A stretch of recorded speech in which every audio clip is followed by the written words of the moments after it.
हमारे जितने क्रीम है सब वही भाग रही है।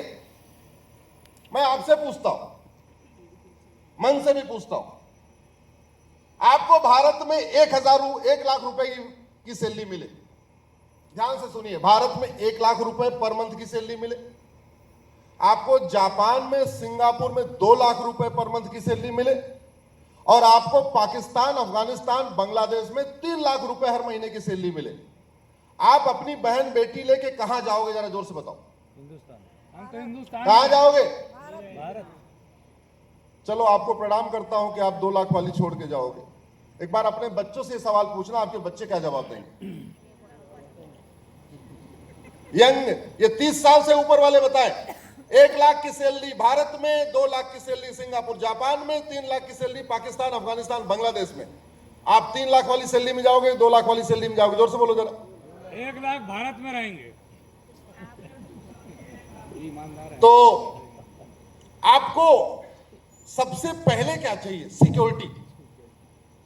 आपको सुरक्षा चाहिए, अपने परिवार की सुरक्षा चाहिए। और आपने अच्छा बताया भारत, अभी मैं भारत को उदाहरण देने वाला हूं। तो आपको क्या चाहिए? पहले सुरक्षा, परिवार की सुरक्षा, अपने घर की सुरक्षा, बहू बेटी की सुरक्षा, अपने जीवन की सुरक्षा, कि मैं रोड एक्सीडेंट से ना मर जाऊं, मैं मिलावटखोरी के कारण ना मर जाऊं, मैं आतंकवाद के कारण ना मर जाऊं, मेरे घर पे कोई कब्जा ना कर ले, मेरे जमीन पे कोई कब्जा ना कर ले, मेरे ऊपर फर्जी बलात्कार का केस ना हो जाए, मेरे ऊपर फर्जी ये ना हो जाए, मेरे ऊपर फर्जी छेड़छाड़ का केस ना हो जाए, कल को मैं किराए पे दूं, अपना मकाली ना खाली करवा पाऊं। आप उन देशों में जाना पसंद करोगे जहां आप सुरक्षित महसूस करोगे। दुर्भाग्यवश देखिए, भारत में विकास की बहुत बात होती है, लेकिन भारत को सुरक्षित बनाने की बात ही नहीं होती। और इतिहास बताता है, जिन देशों ने पहले अपने आप को सुरक्षित बनाया, वहां विकास अपने आप हो गया।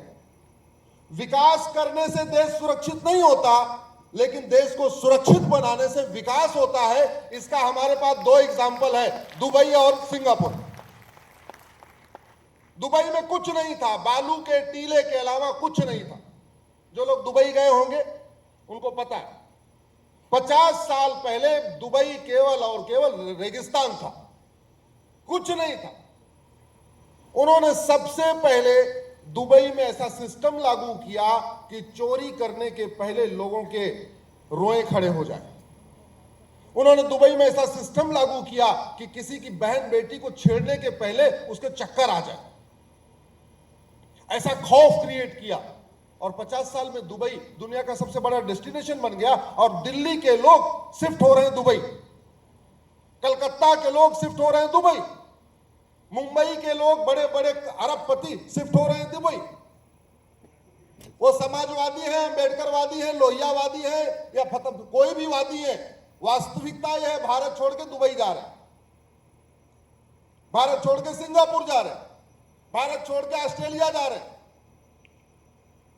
हमारे सामने बहुत अच्छे पांडे जी बैठे हुए हैं, उनको पता है भारत के ज्यादातर नेता और नौकरशाह अपने बच्चों को वहीं सेटल कर रहे हैं, नहीं कर रहे हैं सर?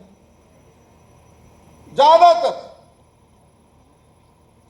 तो हमारे यहां विकास की चर्चा होती है, उसका एक बड़ा कारण है, क्योंकि जहां विकास होता है वहां के लोग वोट देते हैं, और जितने का विकास होता है उसका 20%, जोर से बोलिए जरा, भ्रष्टाचार, नोट मिलती है।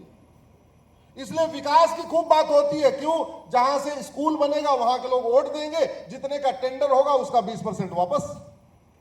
जहां हॉस्पिटल बनेगा वहां के लोग वोट देंगे, जितने का ठेका होगा उसका 20% वापस। जहां से रोड निकलेगी वहां के लोग वोट देंगे, जितने का टेंडर हुआ उसका 20% वापस। जहां से हाईवे गुजरेगा वहां के लोग वोट देंगे, उसका 20, जितने का ठेका उसका 20% वापस। जहां एयरपोर्ट बनेगा वहां के लोग वोट देंगे और उसका 20% वापस। भारत में तो करप्शन बाय डिजाइन है। यहां बाय डिफॉल्ट नहीं है, बाय डिफॉल्ट तो ही है, चलो जा रहे थे पुलिस वाले ने जबरदस्ती ठोका, बोले हेलमेट नहीं पहना, एक काम कर चालान नहीं करेंगे, 1000 की चालान के बजाय 500 रुपए ले ले, बात खत्म। ये करप्शन बाई डिफॉल्ट है। हाँ भाई ठीक है, 500, 1000, 2000 नगर निगम में गए, जानबूझ के आपके पिताजी की स्पेलिंग मिस्टेक कर दिया, आपने बर्थ सर्टिफिकेट बनवाया जिससे अगली बार फिर आओ। तहसील में गए खतौनी लेने, जानबूझ के आपका एक आध अल्फाबेट में का चेंज कर दिया, अश्विनी को अश्वनी कर दिया, अश्वनी को अश्विनी कर दिया। बोले अब आपको तो लगा हमारा नाम तो ठीक है, घर आके चश्मा लगा के देखा रहे तो अश्वनी का अश्विनी हो गया, राम कुमार का राम अचल हो गया। आप लोगों में ट्रेन में ट्रेवल किए हो? फ्लाइट में कंबल की जरूरत पड़ती है क्या? जोर से बताओ जरा। नहीं। शताब्दी में कंबल मिलता है क्या? नहीं। वंदे भारत में कंबल की जरूरत पड़ती है क्या? नहीं। लेकिन राजधानी में कंबल मिलता है कि नहीं मिलता है? सोचा आपने कभी? और बाकी ट्रेन में third AC, second AC, first AC जाओ तो कंबल मिलता है कि नहीं मिलता? मिलता। अगर जो टेम्परेचर की सेटिंग वंदे भारत की है वही टेम्परेचर की सेटिंग शताब्दी की है और उसी की सेटिंग राजधानी की कर दें तो गंदे कंबल की जरूरत पड़ेगी क्या? जोर से बताइए जरा। तो करप्शन बाय डिजाइन कैसे है? पहले कोच का टेम्परेचर 16 डिग्री कर दिया जिससे आपको ठंड लगे, ठंड लगेगा फिर आपको कंबल दे दिया, बोले भैया ओढ़ो। कभी दिमाग नहीं लगाया अरे ये कंबल की जरूरत क्या है, टेम्परेचर 25 डिग्री 24 डिग्री रख दो जैसे घर में रखते हैं, चद्दर ओढ़ के सो जाएंगे। लेकिन नहीं, चद्दर मिलता है 200 का, कंबल मिलता है 2000 का। चद्दर का 20% कितना हुआ और कंबल का 20% कितना हुआ? कोई सीए है जिसकी गणित तो अच्छी कैलकुलेट करके बताओ भाई जरा कितना हुआ?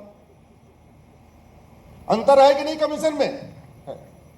चद्दर की धुलाई 10 रुपए, कंबल की धुलाई 50 रुपए। अब धुलाई में 20% निकाल लो, चद्दर की धुलाई में ज्यादा कमीशन मिलेगा, कंबल की धुलाई में जोर से बोलो भैया कंबल की धुलाई।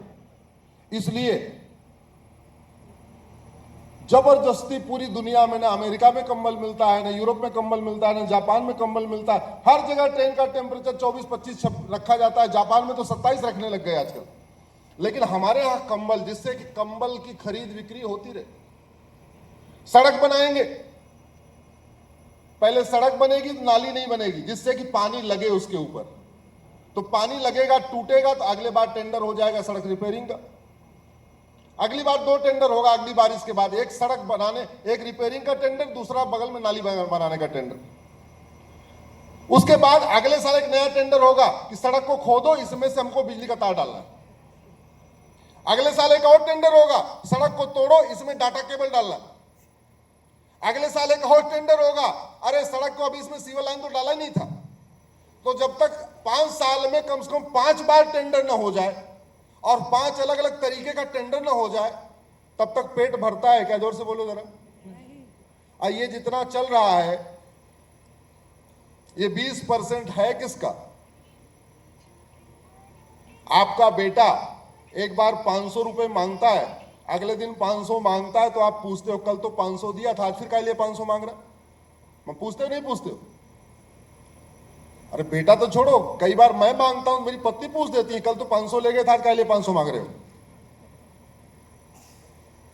और यहां टैक्स दिए जा रहे, इनकम टैक्स दिए जा रहे, टोल टैक्स दिए जा रहे, रोड टैक्स दिए जा रहे, वैट दिए जा रहे, टीडीएस दिए जा रहे, जीएसटी दिए जा रहे, नहीं लगा रहे। यार हमारा टैक्स बर्बाद हो रहा है, इसका क्या करूं? अगर आपने अपनी सुरक्षा के लिए पुलिस को वेतन दे दिया, दरोगा को वेतन दे दिया, अब दोबारा एफआईआर करवाने के लिए कुछ देना चाहिए कि देने की जरूरत है क्या? नहीं होनी चाहिए। आपने पहले दे दिया, वेतन दे दिया। आपने दरोगा को वेतन दे दिया कि कोई अपराध होगा उसकी जांच करेगा,